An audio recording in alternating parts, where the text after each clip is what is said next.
Hello and welcome to smart learning.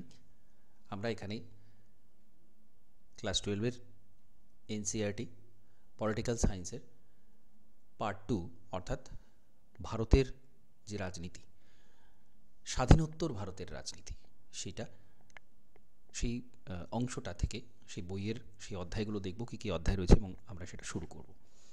তো প্রথমে রয়েছে রাষ্ট্র নির্মাণের প্রতিবন্ধকতাসমূহ, অর্থাৎ ঠিক স্বাধীনোত্তর পরিস্থিতিতে ভারতবর্ষে কী পরিস্থিতি তৈরি হয়েছিল তার ইতিহাসটা আমরা এখানে জানতে পারব।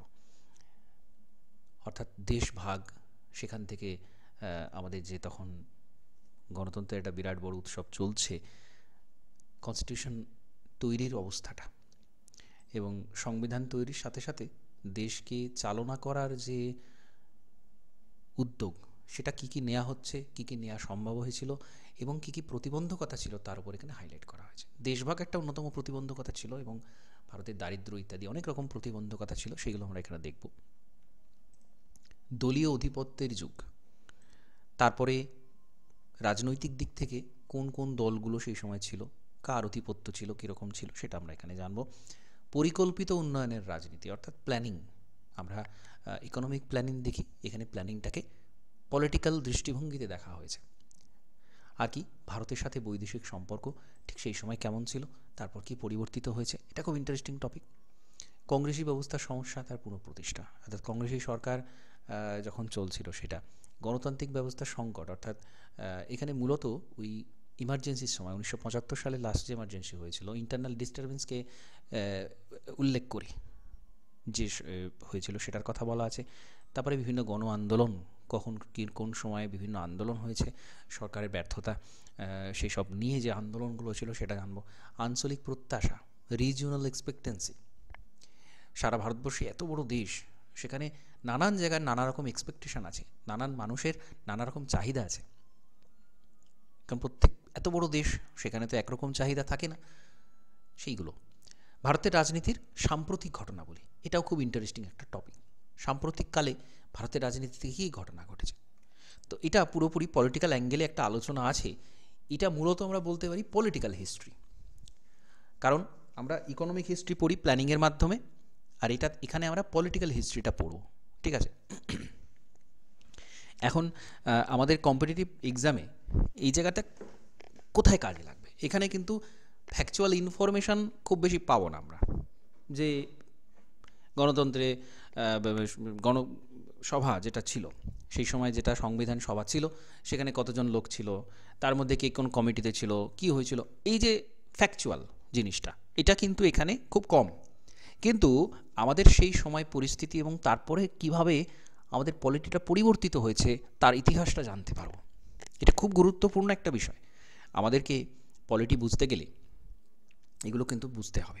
আমরা কি করি, সংবিধানটা জানি, সংবিধানের বিভিন্ন ইনফরমেশান জানি, এটা কবে হয়েছিল, ওটা কি হয়েছিল, ওই আর্টিকেলে কি বলা আছে, এইগুলো পড়ি আমরা।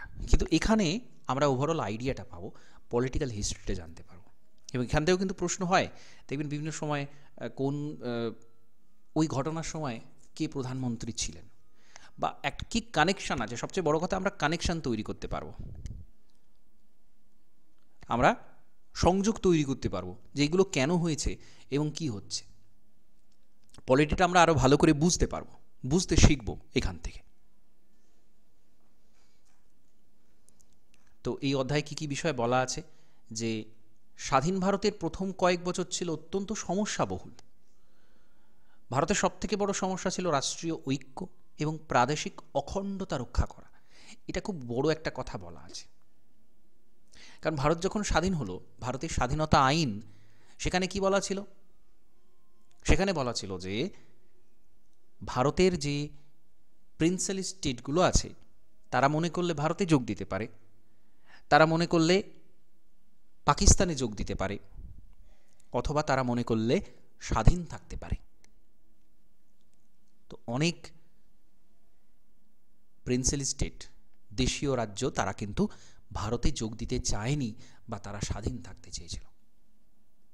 তাহলে ভারতের সেই রাষ্ট্রীয় ঐক্য রক্ষা কিভাবে করা হলো, প্রাদেশিক অখণ্ডতা কিভাবে রক্ষা হলো, সেটা খুব ইন্টারেস্টিং একটা টপিক।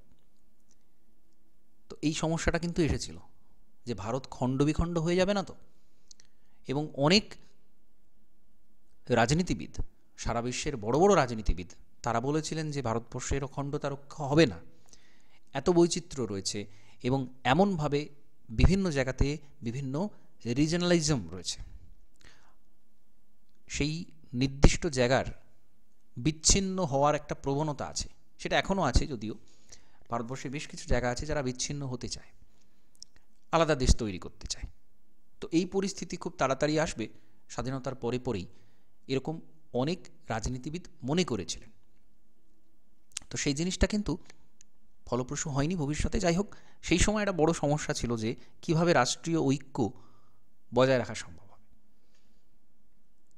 তো ভারতের রাজনীতির আলোচনা, সমস্যা, আমরা এইসব বিষয় নিয়ে আলোচনা করব। আলোচনাটা এখানে শুরু হবে। স্বাধীনতা দেশভাগের মাধ্যমে আসে, যার ফলস্বরূপ ব্যাপক আকারে সহিংসতা এবং বাস্তুচ্যুতির ঘটনা ধর্মীয় ঐক্য ভারতের ধারণ করে আঘাত করে। দেশভাগ সবচেয়ে বড় সমস্যা সেই সময়কার। দেশভাগ হলো, এবং কিসের ভিত্তিতে হলো? ধর্মের ভিত্তিতে হলো। তাহলে ধর্ম নিরপেক্ষতা রক্ষা করা, এটা বিরাট বড় চ্যালেঞ্জ ছিল সেই সময়। এবং সহিংসতা ছিল, কারণ দেশ ভাগের পরে পরে কিন্তু নানা রকম দাঙ্গা, এই জিনিসগুলো কিন্তু ব্যাপক আকারে ঘটেছে, বিশেষত বর্ডার অঞ্চলে।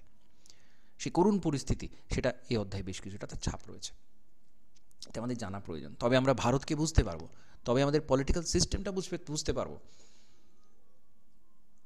আজকে ভারতবর্ষের যে বর্ডার সমস্যা, বর্ডার এরিয়াতে যে সমস্যা, তার গোড়াটা কোথায়, বা বর্তমান কি কি সমস্যা হচ্ছে, এই পোর্শনটা না জানলে আমরা বুঝতে পারবো না। এই জন্য আমাদের ইতিহাস জানতে হয়। আজকের যে সব সমস্যাগুলো উদ্ভূত হচ্ছে, তার কারণ কিন্তু আমাদের ইতিহাস। এবং যখনই আমরা এই রাজনৈতিক ইতিহাসটা জানতে পারবো, তখনই কিন্তু আমরা আমাদের চোখের সামনে এই জ্বলন্ত সমস্যাগুলো আরও স্পষ্ট হবে, যেটা এখনও চলে। এখানে এই যে বলা আছে না, রিজনালিজমের কথা বলছিলাম, আঞ্চলিকতাবাদ, স্পেসিফিক অনেক অঞ্চল রয়েছে এরকম, যারা নতুন দেশ তৈরি করতে চায় ভারত থেকে বিচ্ছিন্ন হয়। বিশেষত খালিস্তান অর্থাৎ শিখদের জন্য আলাদা একটা দেশ। অনেক শিখ এটা চায়, এবং এটা স্বাধীনতার অনেক আগে থেকে ছিল। স্বাধীনতার পরে আরও ব্যাপকভাবে দানা বাঁধে যে খালিস্তান বলে একটা দেশ চাই। এখনও দেখবেন এটা নিয়ে কিন্তু বিচ্ছিন্নতাবাদ চলে, বিশেষত কানাডা থেকে বেশি চলে, কারণ কানাডাতে প্রচুর শিখ রয়েছে, তো তারা চায় এটা। এবং আন্তর্জাতিক স্তরে এরকম একটা তাদের দল রয়েছে, মাঝে মধ্যেই তারা নানা রকম দাঙ্গা হাঙ্গামা চালায়, সমস্যা চালায়। তো এইগুলো আমরা এখানে জানতে পারবো। আর কি জানতে পারবো? রাজন্য শাসিত অঞ্চলগুলো ভারতীয় ইউনিয়ন সংযুক্ত করে জরুরি সমাধান প্রয়োজন, অর্থাৎ রাজন্য শাসিত অর্থাৎ প্রিন্সেলি স্টেটের কথা বলা হচ্ছে। প্রিন্সেলি স্টেটগুলোকে ভারতে যোগ করা, যেটা বলছিলাম যে প্রিন্সেলি স্টেটগুলো তো স্বাধীন থাকতে পারে, এরকম বলা হয়েছিল। তো সেটা এখানে সেই নিয়ে বলা আছে, আমরা সেটা কিন্তু এখানে জানতে পারবো। ওকে, তো দেশের বিভিন্ন অঞ্চলে লোকদের ভাষা বিভিন্ন ছিল, তাদের আশা আকাঙ্ক্ষা পূর্ণ করা সেটাও একটা বিষয় ছিল। এবং এই যে বিষয়টা আপনারা কি পড়েছেন, ভাষা কমিশন, ভাষার জন্য আন্দোলন, অন্ধ্রপ্রদেশ নতুন রাজ্য তৈরি হলো, অনশন হলো, মৃত্যু হলো, তো সেটা একটা বিরাট বড় চ্যালেঞ্জ ছিল, দেশ ভেঙে যাওয়ার, টুকরো হয়ে যাওয়ার।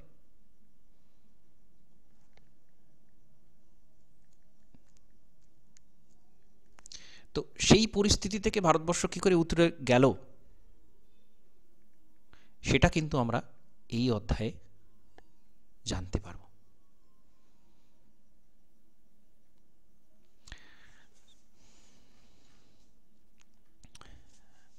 ঠিক আছে, তাহলে এইটা হচ্ছে অধ্যায়, এইগুলো নিয়ে বলা আছে। তাহলে আশা করছি বোঝা যাচ্ছে যে কি পরিস্থিতি সেই সময় ছিল এবং কি ঘটনা সেখানে ঘটেছে।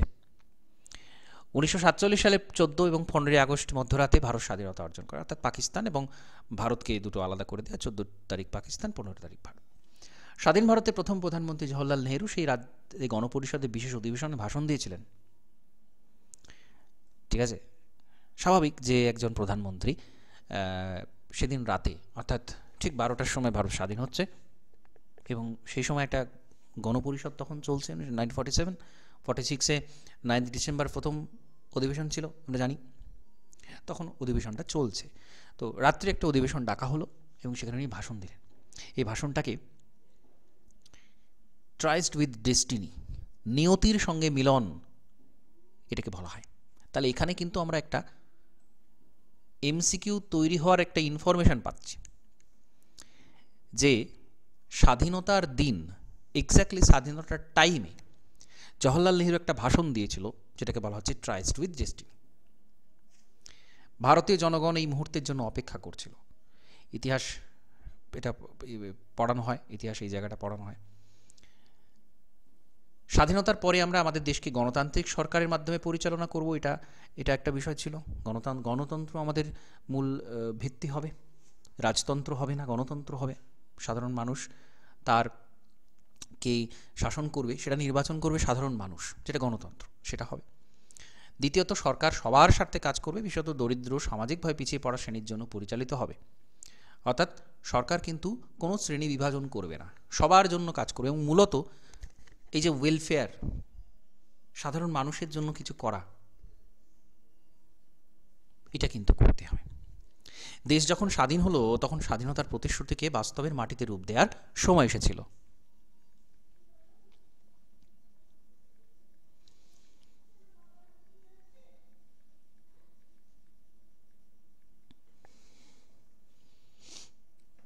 এই কাজটা সহজ ছিল না,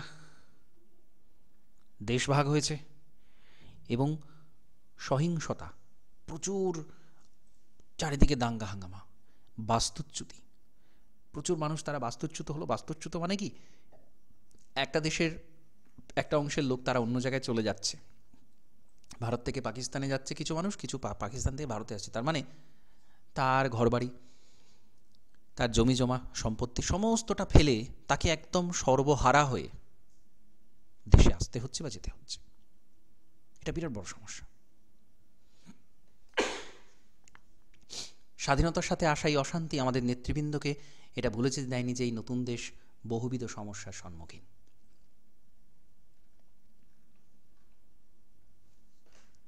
এটা একদম 15ই আগস্ট পত্রিকা হিন্দুস্তান টাইমসে যেটা ছাপা হয়েছিল, end of 200-year-old British rule in India, royal assent to independent bill ইত্যাদি ইত্যাদি, সেই নিউজ পেপারটা দেওয়া হয়েছে। তো 3টে প্রতিবন্ধকতা ছিল সেই সময়। প্রথম এবং তাৎক্ষণিক চ্যালেঞ্জ ছিল দেশকে ঐক্যবদ্ধ করা।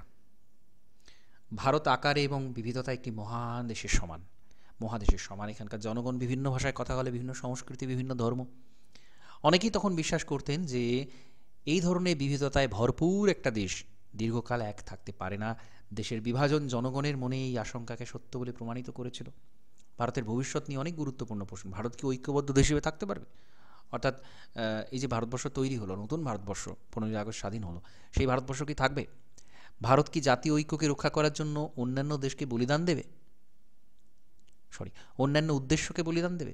অর্থাৎ ঐক্য, ইউনিটি রক্ষার জন্য ভারতের আরও যে উদ্দেশ্য আছে সেগুলো কি বাদ চলে যাবে শুধু ওইটাকে রক্ষা করতে গিয়ে? সেটা কি হবে? এর অর্থ কি সমস্ত আঞ্চলিক এবং উপজাতীয় পরিচয়কে প্রত্যাখ্যান করে? আরেকটি গুরুত্বপূর্ণ প্রশ্ন ছিল কিভাবে ভারতের ভূখণ্ডকে একীকরণ সম্ভব হবে। কারণ প্রথমেই তো সব রাজ্যগুলো যোগ দেয়নি, অনেক রাজ্য বেঁকে বসেছিল, আর অনেক রাজ্যকে বুঝিয়ে সুঝিয়ে সেগুলোকে যোগ দেওয়ানো। এই মূল কাজটা করেছিলেন কে?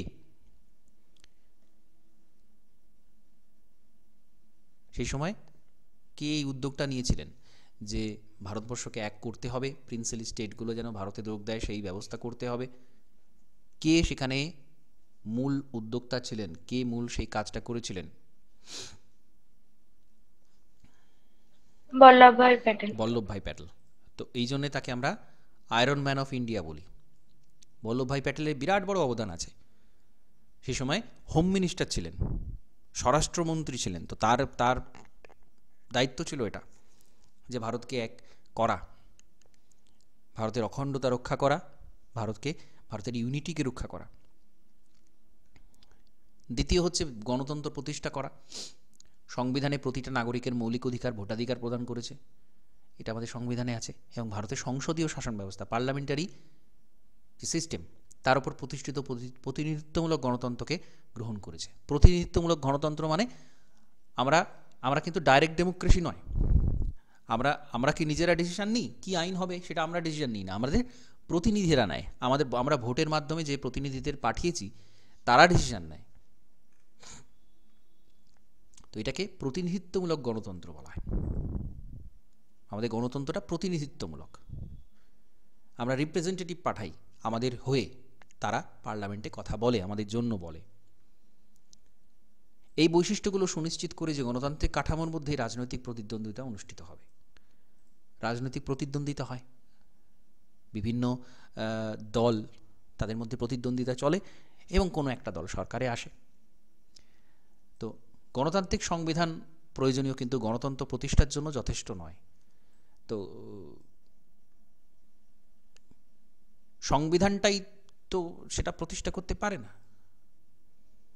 শুধু সংবিধান করে দিলাম একটা, সেটা গণতান্ত্রিক সংবিধান হলো, সেই অনুযায়ী চলবে, শুধু এটা করলে হয় না। আরেকটা সবচেয়ে বড় গুরুত্বপূর্ণ বিষয় হচ্ছে গণতান্ত্রিক যে রীতিনীতি, অর্থাৎ এই ভোটিং সিস্টেম এবং গণতন্ত্রকে রক্ষা করা, সেটা একটা বড় চ্যালেঞ্জ ছিল। আরেকটা চ্যালেঞ্জ ছিল কি, 3 নম্বর, সমগ্র সমাজের উন্নয়ন, মঙ্গলকে সুনিশ্চিত করা। অর্থাৎ ওই ওয়েলফেয়ারের কথা বলা হচ্ছে। সাধারণ সেই সময় প্রচুর মানুষ দারিদ্র্যসীমার নিচে, তাদেরকে কী করে উন্নয়ন করা হবে এবং সমস্ত মানুষ সকলে যাতে এই জায়গাটাতে আসতে পারে, সেজন্য তার জন্য কী করা হবে সেটা।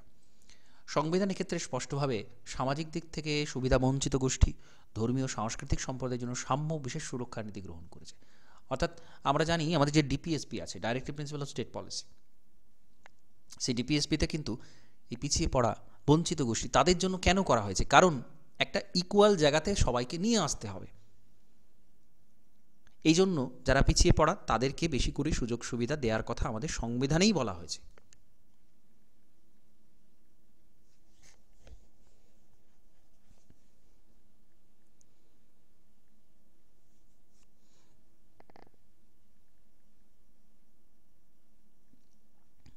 তাহলে এটা আমাদের বুঝতে হবে। গণতান্ত্রিক রাজনীতিতে যে সকল জনকল্যাণমূলক লক্ষ্য অর্জন করতে হবে তা সংবিধান রাষ্ট্র পরিচালনার নির্দেশমূলক নীতিতে ঘোষণা করেছে। এটা এইমাত্র বললাম যে নির্দেশমূলক নীতি বা directive principle of state policy, DPSP, সেখানে এটা বলা হয়েছে। তো সেই সময় একটা প্রধান প্রতিবন্ধকতা ছিল অর্থনৈতিক উন্নয়ন, দারিদ্রতা বিমোচনের জন্য কার্যকর নীতি তৈরি করা। স্বাধীন ভারত কীভাবে এই প্রতিবন্ধকতাগুলোকে মোকাবিলা করেছিল, সংবিধান নির্ধারিত বিভিন্ন লক্ষ্য অর্জন ভারত কতটা সফল হয়েছিল, এই বইটাতে সেই বিষয়ে বলা রয়েছে। তো প্রথমে এখানে আমরা দেখতে পাচ্ছি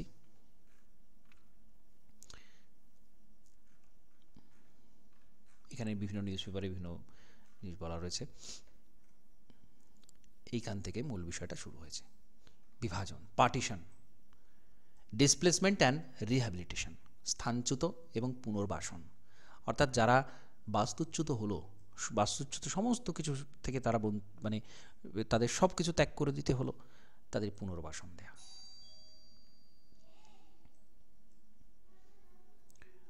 উনিশশো 1947 সালে 14-15 আগস্টে একটি নয় দুটি জাতি রাষ্ট্র ভারত পাকিস্তান সৃষ্টি হয়েছিল। এটি ছিল বিভাজনের ফল। ব্রিটিশ ভারতকে ভারত পাকিস্তানে ভাগ করেছিল। প্রতিটি দেশের ভূভাগের সীমানা নির্দেশ করার মাধ্যমে রাজনৈতিক ক্রমবিকাশের চূড়ান্ত সীমা চিহ্নিত করা হয়েছিল, যা ইতিহাসে বলা রয়েছে। মুসলিম লীগের দ্বিজাতি তত্ত্ব অনুযায়ী ভারতে একরকম নয় দুরকম মানুষ রয়েছে, তা হলো হিন্দু মুসলমান।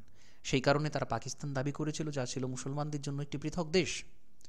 কংগ্রেস এই তত্ত্ব এবং পাকিস্তানের দাবির বিরোধিতা করেছিল, কিন্তু 1940-এর দশকে বেশ কিছু রাজনৈতিক ঘটনাক্রম, কংগ্রেস মুসলিম লীগের মধ্যে রাজনৈতিক প্রতিযোগিতা এবং ব্রিটিশ শাসনের ভূমিকা পাকিস্তান রাষ্ট্রের গঠনের সিদ্ধান্তকে সহায়তা করেছিল। তো আমরা ইতিহাসটা জানি। টু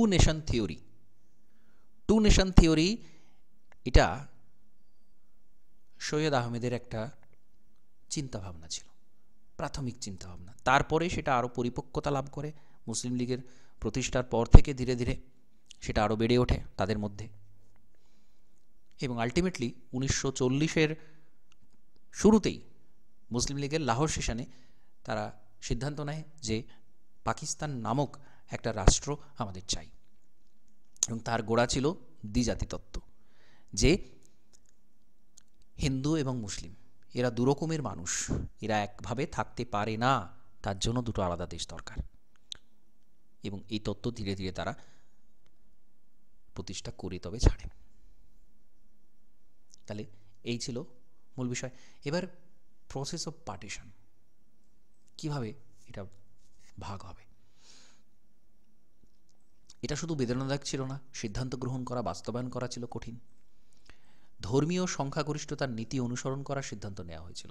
মূলত এর অর্থ হলো, যে অঞ্চলগুলোতে মুসলমানরা সংখ্যাগরিষ্ঠ ছিল তারা পাকিস্তান অঞ্চলে অন্তর্ভুক্ত হবে, অবশিষ্ট অংশই ভারতের সাথে থাকবে। অর্থাৎ যে জায়গাগুলো মুসলিম প্রধান এলাকা সেগুলো পাকিস্তানের মধ্যে অন্তর্ভুক্ত হবে। তো এটা মনে হতে পারে সহজ, কিন্তু এটা খুব একটা সহজ কাজ ছিল না। কারণ পূর্ব অঞ্চল এবং পশ্চিম অঞ্চল, অর্থাৎ বর্তমান যেটা বাংলাদেশ পূর্ব, এবং পশ্চিম অঞ্চল অর্থাৎ বর্তমান যেটা পাকিস্তান, সেই দুটোই মুসলিম সংখ্যাগরিষ্ঠতা ছিল।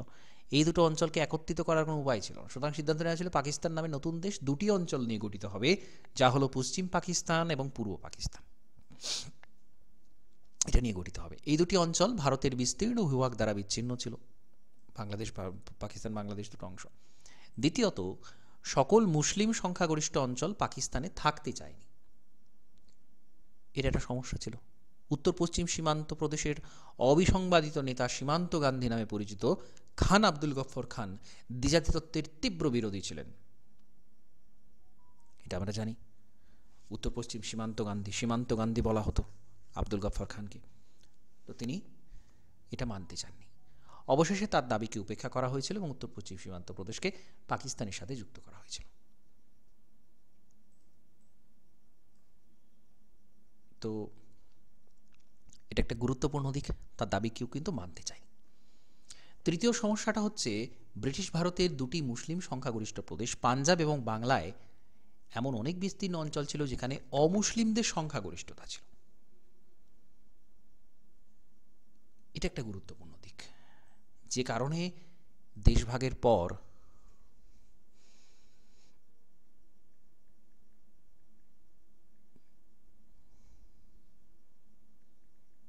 আমরা দেখব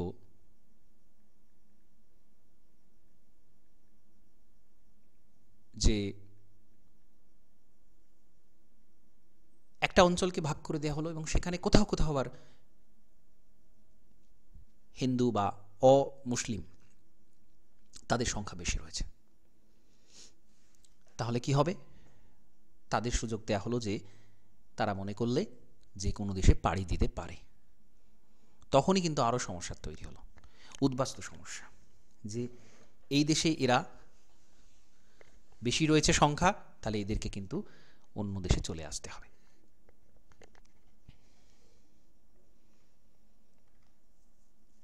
এবং এই যে বিভাজনের সব থেকে মধ্যে জটিল সমস্যাটা হচ্ছে সংখ্যালঘুদের সমস্যা। যেসব অঞ্চল পাকিস্তানে ছিল সেখানে লক্ষ লক্ষ হিন্দু, শিখ এবং একইভাবে প্রচুর সংখ্যক মুসলমান ভারতীয় অংশের পাঞ্জাব বাংলায় আটকে পড়েছিল। তারা দেখতে পেল যে তাদের নিজেদের গৃহে অনাকাঙ্ক্ষিত বিদেশি হয়ে গিয়েছিল, যেখানে তাদের পূর্বপুরুষরা শতাব্দী ধরে বসবাস করে আসছে। দেশ বিভাজনের বিষয়টা স্পষ্ট হওয়ার সাথে সাথে উভয় দিকের সংখ্যালঘুরা আক্রমণের সহজ লক্ষ্যে পরিণত হয়। তো দেশটা ধর্মের ভিত্তিতে ভাগ হয়েছে। তো যেখানেই যারা সংখ্যালঘু আছে তারা কিন্তু সমস্যায় পড়ছে, কারণ যারা সংখ্যাগুরু তারা কিন্তু আর তাদের চাইছে না, কারণ সংখ্যাগুরু ভিত্তিতেই দেশ ভাগ হয়েছে। তারা সংখ্যালঘুদের আর চাইছে না সেখানে তারা থাকুক বা সেখানে তারা বসবাস করুক। এই সমস্যা তৈরি হলো। তো কেউ অনুমান করতে পারেনি যে এই সমস্যাটা বিকট সমস্যায় পরিণত হতে চলেছে। এই সমস্যা সমাধানের জন্য কারো হাতে কোনো পরিকল্পনা ছিল না। প্রাথমিকভাবে জনগণ, রাজনীতি নেতৃবৃন্দ এই আশা করেছিলেন যে এই সহিংসতা ক্ষণস্থায়ী, শীঘ্রই এটিকে নিয়ন্ত্রণ করা, কিন্তু খুব শীঘ্রই সহিংসতা নিয়ন্ত্রণের বাইরে চলে যায়, অর্থাৎ নানান ধরনের দাঙ্গা। সীমান্তের উভয় দিকে সংখ্যালঘুদের কয়েক ঘন্টার নোটিশে তাদের গৃহ ছেড়ে দেওয়া ছাড়া কোনো বিকল্প ছিল না। কয়েক ঘন্টার নোটিশে তাদেরকে তাদের বাড়ি ছাড়তে হয়। বিভাজনের পরিণাম কি হলো? Consequences of partition. 1947 সালে অনেক বড় পরিসরে জনগণ স্থানান্তর হতে বাধ্য হয়েছিল। জনগণের স্থানান্তর ছিল অপ্রত্যাশিত, অপরিকল্পিত, মর্মান্তিক। কয়েক ঘন্টায় যদি কারো ঘরবাড়ি ছেড়ে দিতে হয়, তাহলে কি পরিস্থিতি হতে পারে?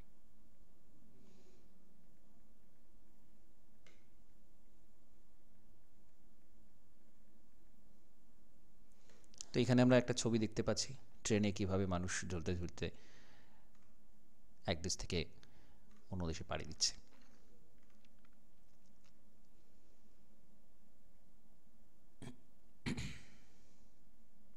সাম্প্রদায়িক অঞ্চলে পরিণত হয় বিভিন্ন এলাকা। সীমান্তের উভয় দিকে সংখ্যালঘুরা তাদের বাড়িঘর ছেড়ে পালিয়ে যায় এবং শরণার্থী শিবিরগুলোতে অস্থায়ী আশ্রয় নেয়, অর্থাৎ বিভিন্ন ক্যাম্প, শিবির, শরণার্থী শিবির। কারণ তারা সব কিছু ছেড়ে এসেছে, তারা সব কিছু হারিয়ে গেছে, তাদের নিজের বলতে কিছু নেই। তারা তাদের নিজের দেশেই পুলিশ, স্থানীয় প্রশাসনের দ্বারা প্রায়শই অবহেলিত হয়েছিল।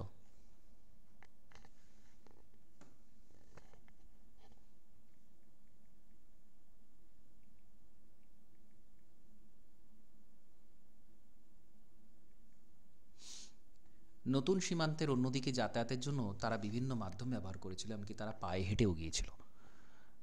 দুপাশে হাজার হাজার মহিলাকে অপহরণ করা হয়েছিল, অপহরণকারীদের ধর্মে ধর্মান্তরিত করা হয়েছিল, তাদের বিবাহ করতেও বাধ্য করা হয়েছিল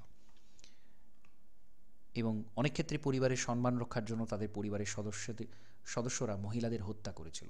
অনেক শিশু তাদের মা বাবা থেকে বিচ্ছিন্ন হয়ে যায়। তো এরকম ধরনের নানান রকমের সমস্যা এটা কিন্তু তৈরি হয়েছিল।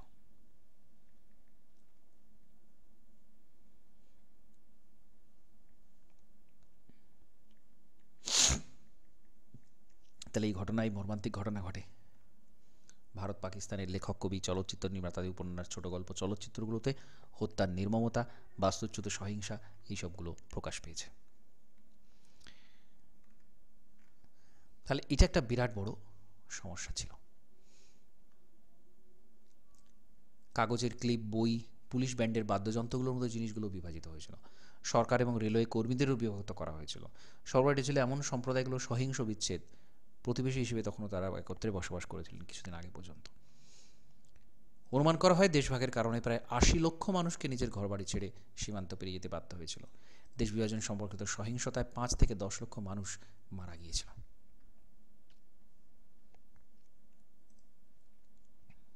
তো এইটা ছিল একটা বিরাট বড় সমস্যা। নতুন নির্মিত পাকিস্তানে মুসলমানদের বৃহৎ অংশ দেশান্তরিত হওয়া সত্ত্বেও ১৯৫১ সালে ভারতে মুসলিম জনসংখ্যা মোট জনসংখ্যার ১২% ছিল। সুতরাং ভারত সরকার কী হয়, তার মুসলিম অন্যান্য ধর্মীয় সংখ্যালঘু শিখ, খ্রিস্টান, জৈন, বৌদ্ধ, পার্সি এবং ইহুদি সাথে ব্যবহার করেছিল। বিভাজন তখন দুই সম্প্রদায়ের মারাত্মক দ্বন্দ্ব তৈরি করেছিল। অর্থাৎ এই যে ভারতে যারা থেকে গেল, যেসব মুসলিমরা ভারতে ছিল, তারা ছিল ১২% সেই সময়, এবং অন্যান্য যারা ধর্মীয় সংখ্যালঘু শিখ, খ্রিস্টান, জৈন, বৌদ্ধ, পার্সি এবং ইহুদি, তারা কি পরিস্থিতিতে ছিল সেই সময়? এই বিরোধগুলোর পেছনে প্রতিযোগিতামূলক রাজনৈতিক স্বার্থ ছিল। ঔপনিবেশিক ভারতে মুসলমানদের স্বার্থ রক্ষার জন্য মুসলিম লীগ গঠন করা হয়েছিল। এটি ছিল পৃথক মুসলিম রাষ্ট্রের দাবির প্রধান বিষয়। একইভাবে কিছু সংগঠন ছিল যারা ভারতকে হিন্দু রাষ্ট্রে পরিণত করার জন্য হিন্দুদের সংগঠিত করার চেষ্টা করেছিল। তো জাতীয় আন্দোলনের বেশিরভাগ নেতৃবৃন্দ বিশ্বাস করতেন যে ভারতে সকল ধর্মের ব্যক্তির সাথে সমান আচরণ করতে হবে এবং ভারত এমন একটি দেশ হওয়া উচিত নয় যা একটি ধর্মবিশ্বাসের অনুসারে বেশি অন্য ধর্ম অনুসারীদের কম গুরুত্ব দেয়।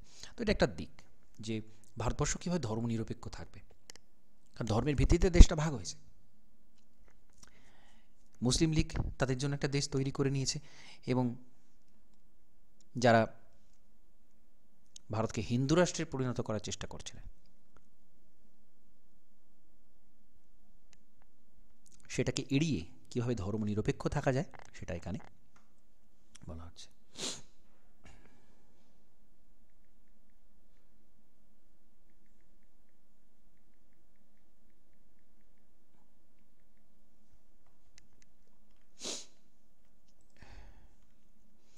এখানে মহাত্মা গান্ধীর হত্যার বিষয়টা বলা রয়েছে। সেই সময়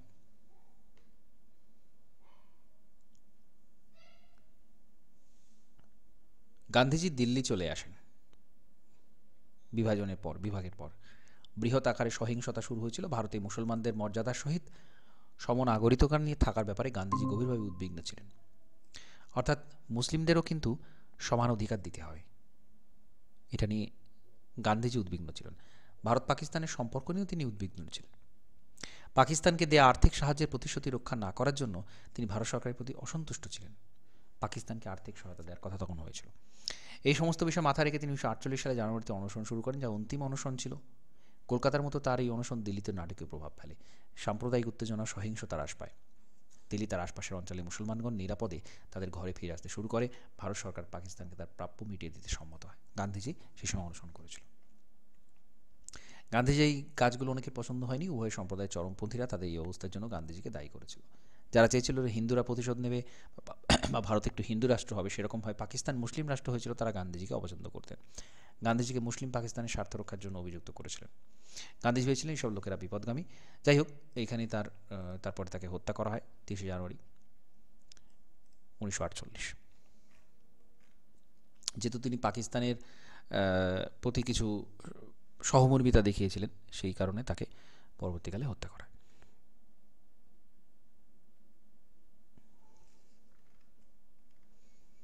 এবার এই যে ইন্টিগ্রেশন অফ প্রিন্সেলি স্টেট, এই ইতিহাসটা আমাদের খুব ভালো করে জানতে হবে। প্রিন্সেলি স্টেটগুলোকে কিভাবে একীভূত করা হলো।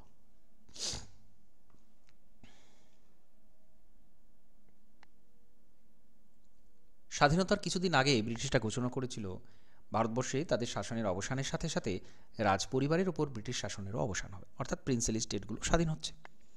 এর অর্থই ছিল যে সর্বমোট 565টা রাজ্য আইনত স্বাধীন হবে। 565টা প্রিন্সেলি স্টেট তারা স্বাধীন হয়ে যাবে। ব্রিটিশ সরকারের অভিমত ছিল যে এই সমস্ত রাজ্য ভারত বা পাকিস্তানে যোগদান করতে পারে, ইচ্ছা করলে তারা স্বাধীনও থাকতে পারে। তারা কোনো দেশেই যোগদান করলো না, তারা স্বাধীনভাবে থেকে গেল। এই সিদ্ধান্ত জনগণের উপরে নয়, রাজন্যবর্গের হাতে ছিল। অর্থাৎ সাধারণ মানুষ ভোট দিয়ে এটা ঠিক করবে না, কোথায় কে যোগ দেবে সেটা ঠিক করবে ওই প্রিন্সেলি স্টেটের রাজা। এর একটি অত্যন্ত গুরুতর সমস্যা। সংঘবদ্ধভাবে ভারতের অস্তিত্বকে হুমকির মুখে ফেলতে পারত, স্বাভাবিক। কারণ এতগুলো 565টা প্রিন্সেলি স্টেট, তারা নানান রকম ডিসিশান নেবে। কেউ বলবে পাকিস্তানে যাব, কেউ বলবে স্বাধীন থাকবো। এই যে সমস্যা, তাহলে সারা ভারত খণ্ড বিখণ্ড হয়ে যাবে একটা বিভিন্ন চারিদিকে গোল গোল গোল গোল এক একটা প্রিন্সেলি স্টেটের এলাকা, সেগুলো আলাদাভাবে স্বাধীন দেশে পরিণত হবে। সেটা একটা ভয়ানক পরিস্থিতি। খুব শীঘ্রই সমস্যা দেখা দেয়। সর্বপ্রথম ট্রাভাঙ্কোরের শাসক ঘোষণা করেছিলেন যে তার রাজ্য স্বাধীন থাকবে। এখানে আমরা খুব ডিটেইল একটা ম্যাপ দেখতে পাচ্ছি। ব্রিটিশ ভারত এবং ব্লু কালারে প্রিন্সেলি স্টেট। এই যে প্রিন্সেলি স্টেট, এই যে নীল কালারের অংশ, এরা যদি বলতো আমরা স্বাধীন থাকব, তাহলে ভারতের ম্যাপটা পুরো অন্যরকম হতো। যাই হোক, সেই সমস্যা কীভাবে সমাধান হলো সেটা বলা রয়েছে।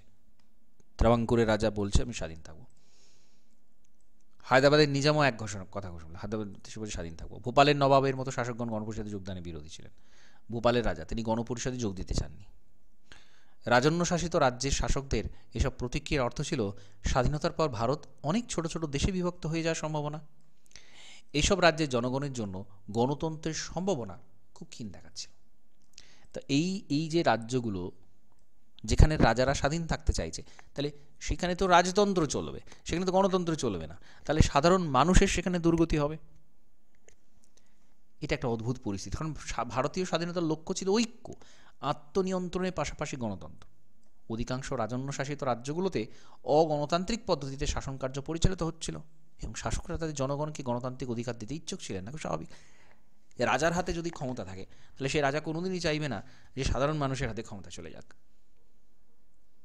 গণতন্ত্র প্রতিষ্ঠা মানেই রাজার হাতে আর ক্ষমতা থাকবে না, সাধারণ মানুষ ঠিক করবে কে থাকবে কে থাকবে না। তো তারা স্বাভাবিকভাবে চাইবে না যে আমরা অন্য দেশে যোগ দিই, আমরা স্বাধীন থাকবো এবং আমরা নিজেদের মতো ইচ্ছে মতো রাজ্যটা পরিচালনা করবো, এটাই তারা চাইবে। সেটাই হলো। সরকারের দৃষ্টিভঙ্গি সেই সময় কী ছিল? অন্তর্বর্তীকালীন সরকার ভারতে বিভিন্ন ছোট বড় আকারে স্বাধীন রাজ্যে পরিণত হওয়ার সম্ভাবনা বিভাজনের বিরুদ্ধে দৃঢ় অবস্থান নিয়েছিল। ইন্টারিম গভর্নমেন্ট, সেই সময় যে অন্তর্বর্তীকালীন সরকার, অর্থাৎ যতদিন স্বাধীন ভারতের সংবিধান রচিত হয় ততদিন যে সরকার ছিল সেটাই অন্তর্বর্তীকালীন সরকার।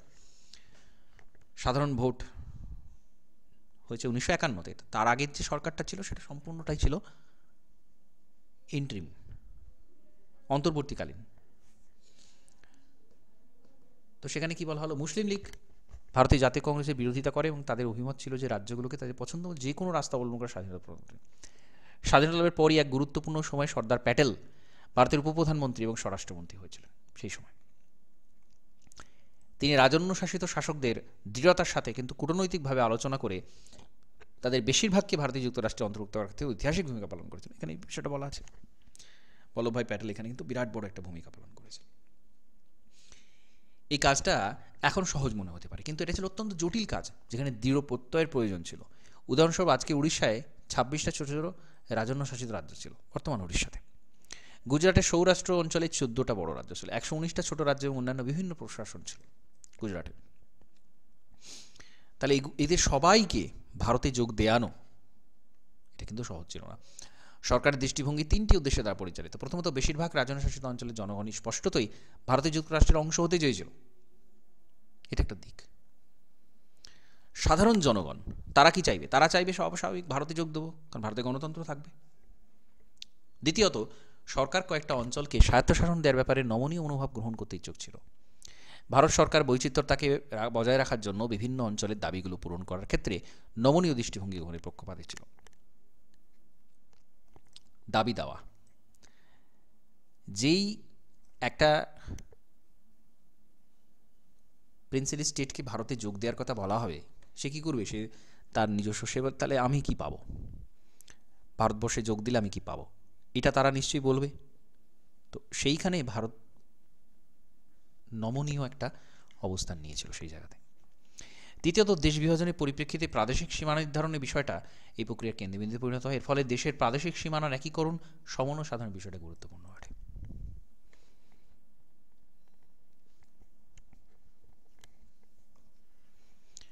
এইখানে কিন্তু খুব গুরুত্বপূর্ণ এই বিষয়টা আসে।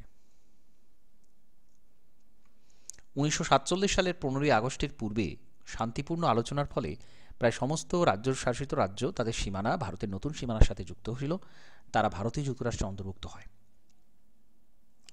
এখানে কিন্তু একটা গুরুত্বপূর্ণ বিষয় বলা আছে যে স্বাধীনতা দেওয়ার অনেক আগে থেকেই যেহেতু এই আইনটা এসে চলে আসছে, তো তাদের সাথে আলোচনা করা হয় যে তারা যেন ভারতে যোগ দেয়।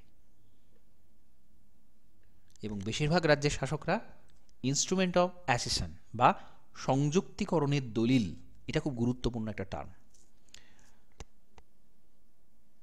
ভারতে তারা সংযুক্ত হচ্ছে, সেখানে তারা সই করেছিল ইনস্ট্রুমেন্ট অফ অ্যাসেশন, সেখানে তারা স্বাক্ষর করেছিল। এখন কোন কোন রাজ্যগুলো করতে চায়নি, এই নামগুলো মনে রাখতে হবে। জুনাগড়, হায়দ্রাবাদ, কাশ্মীর, মণিপুর,